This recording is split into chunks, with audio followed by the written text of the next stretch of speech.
আসসালামু আলাইকুম।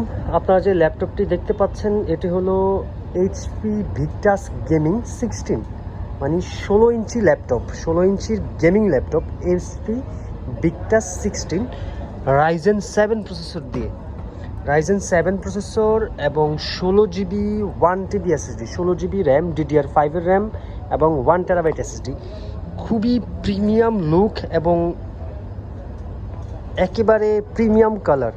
যদিও অ্যাভেলেবেল এই কালারটা মার্কেটে নেই, কুচিত কয়েকটা পিস পাওয়া যায়। তো এই গেমিং, বিশেষ করে যারা হাই পারফরমেন্সের 4060 গ্রাফিক্স দিয়ে যারা ল্যাপটপ খুঁজতেছেন তাদের জন্য বেস্ট একটি ল্যাপটপ হবে এটি।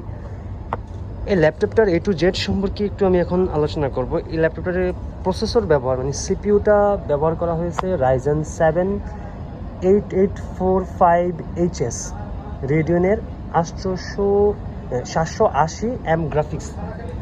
আর এটাতে র্যাম ব্যবহার করা হয়েছে 16 জিবি DDR5 র্যাম, 2টা স্লট, MTS 5600 মেগাহার্টজ স্পিডের র্যাম। আর এসএসডি দেওয়া আছে NVMe 4 generation SSD, NVMe 4x4 SSD, যেটা এটাতে 1 TB এসএসডি ব্যবহার করেছে, যা 954 জিবি বর্তমান ক্যাপাসিটি আছে। আর এই ল্যাপটপটাতে জিপিইউ মানে গ্রাফিক্স ব্যবহার করা হয়েছে NVIDIA জিফোর্সের RTX 4060 graphics, RTX 4060 graphics দেওয়া আছে। আর রেডিয়নের যে এক্সট্রা যে গ্রাফিক্স কার্ড থাকে সেটা তো আছেই ইনবিল্ড।